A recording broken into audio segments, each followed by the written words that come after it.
Marine Le Pen has spent nearly 4 decades with eyes on the Élysée Palace. Said 2027 would be her final run for the French presidency. And she was within touching distance of it until perhaps today.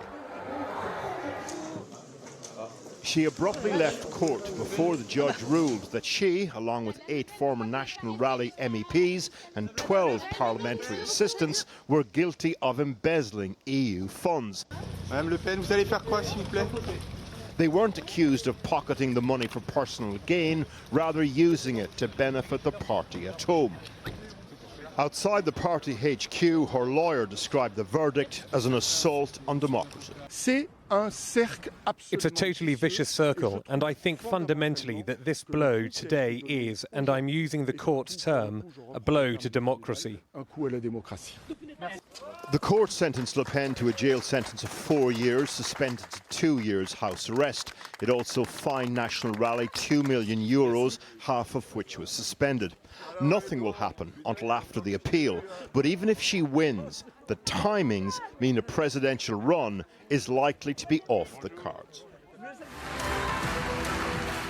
Her protege and the party's president, Jordan Bardella, called for a peaceful mobilisation against the decision and tweeted out #SaveDemocracy.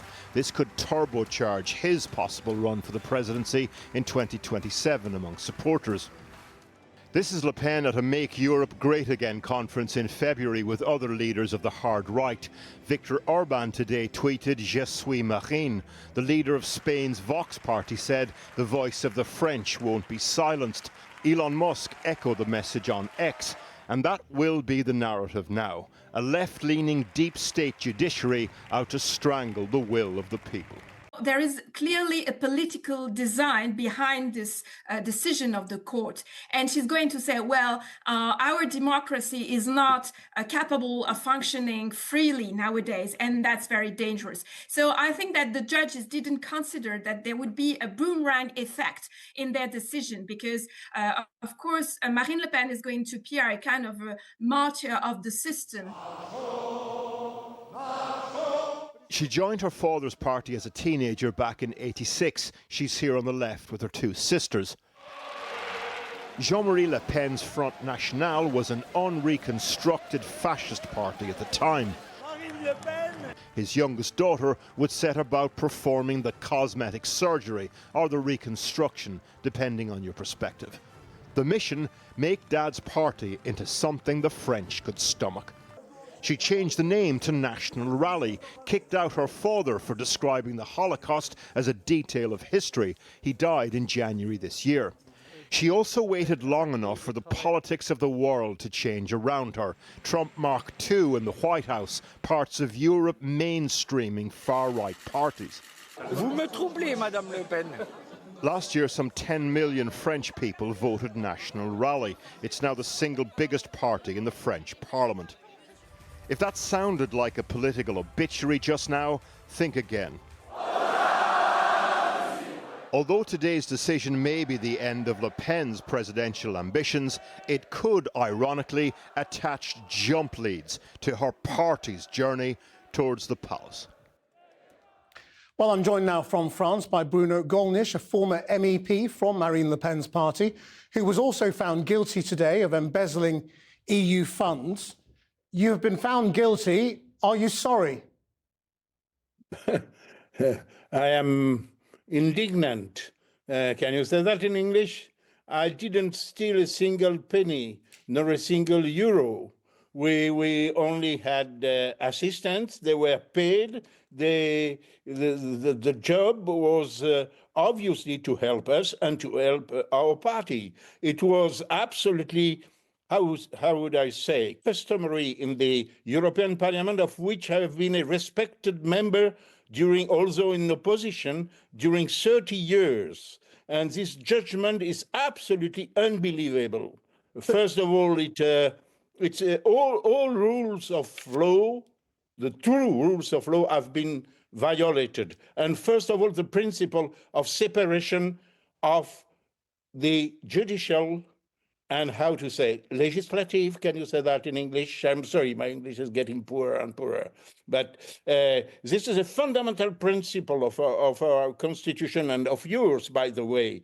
The judicial have nothing to do with the business of parliamentary assistance. But the law that was stated by the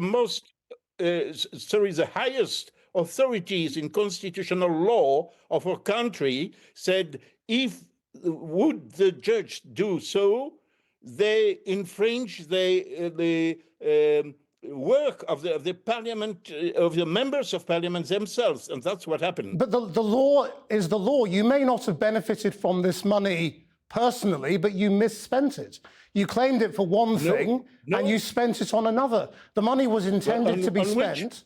Well, the money was intended to be spent on people working in the European Parliament, and instead it was being spent on party workers. In some cases, people who weren't even political, but was a bodyguard in Marine Le Pen's case. That is a misuse of public money. French public, British public as well in those days.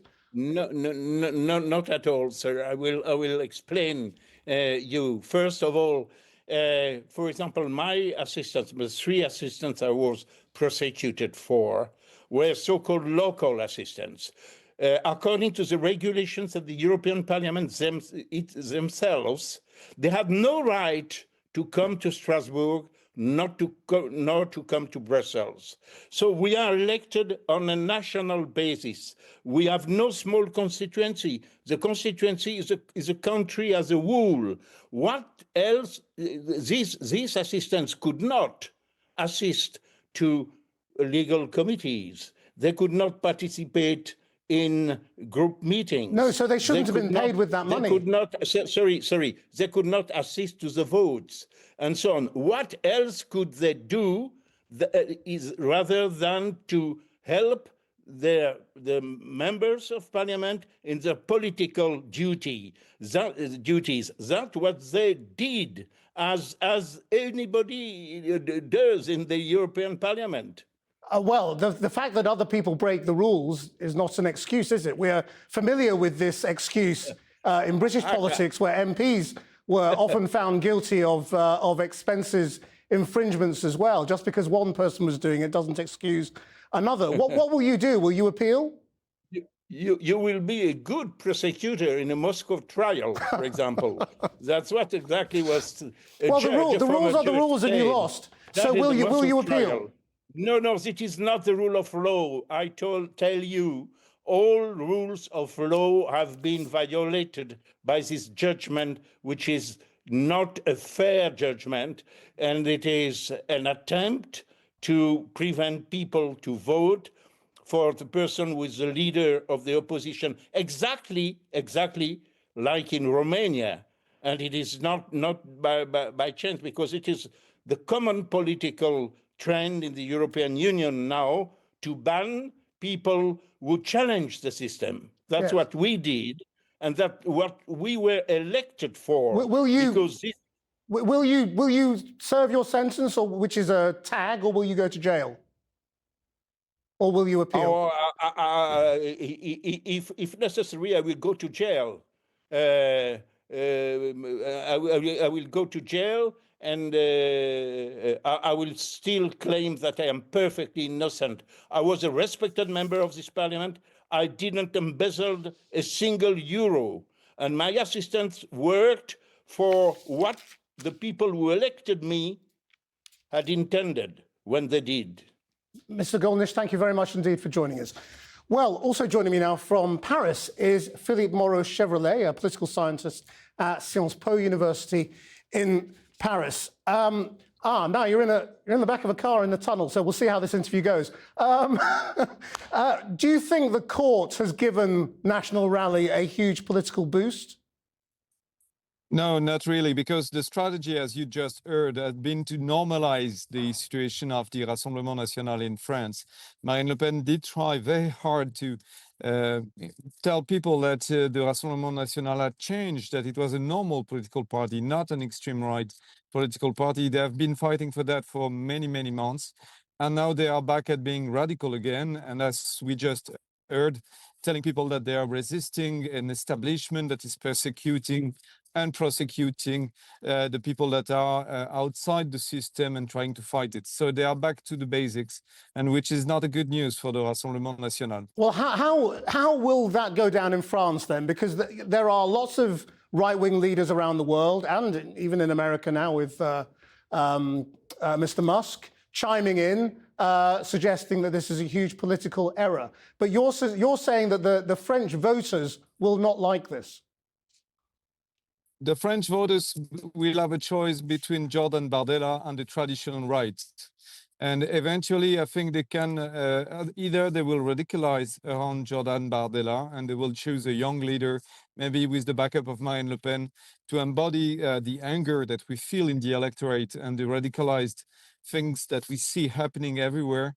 And you have to keep in mind that in France, there is a huge ecosystem for the far right now. They have their own newspapers, TVs, online TVs. They had the TV channel until recently. So it's really something that we learn to know. It's very new. So Jordan Bardella is too young to be a president theoretically, but he could still achieve a kind of a political success. We don't know nowadays. Well, yeah, well, that's the point, isn't it? I mean, do you think this will help Bardella? You know, it'll give him something to rally around, won't it? A cause of political persecution and the deep state. I think it's a boost for all the Tesla owners inside of the far right. It's a boost for people that want to emulate Donald Trump and look like him a little bit politically. It's a boost to the radicalized factions of the far right. They may achieve some kind of a success because of the social media ecosystem, because the algorithms of both X and TikTok are pushing their content. But there is a limitation to it, which is the electorate. In France, it's quite an old electorate. We have people quite reasonable that vote, and maybe they are not ready to vote for the far right, which would be going back to the extremes. Marine Le Pen did try very hard to convince these senior voters that everything was okay with the Front National and the Rassemblement National. So the presidential election is in 2027. What about the parliamentary election? Would Mr. Macron be wise to think about trying to take advantage of this in some way? Mr. Macron has not been very successful in his legislative decisions recently. He decided to, fire the MPs all of a sudden in the middle of June. He didn't really know what he was doing, and apparently it was a political disaster for him and his MPs and all of his political parties. So I don't think he will go into that again if he has a choice. For the moment, the status quo is the best option he has to, calm things down domestically so he can act internationally and try to, fight the fight against Donald Trump and the far right and try to build something new in Europe, which is what he cares about nowadays. So I think as long as François Bayrou has, a good situation or not so bad situation in the parliament, nothing will move. Philippe Moreau Chevrolet, thank you very much indeed. And for giving us a remarkable tour of Paris. The mobile signal's amazingly good. Thank you. I wanted to allow you to see Paris a little bit. Yeah, well, it's a beautiful place. Thank you very much.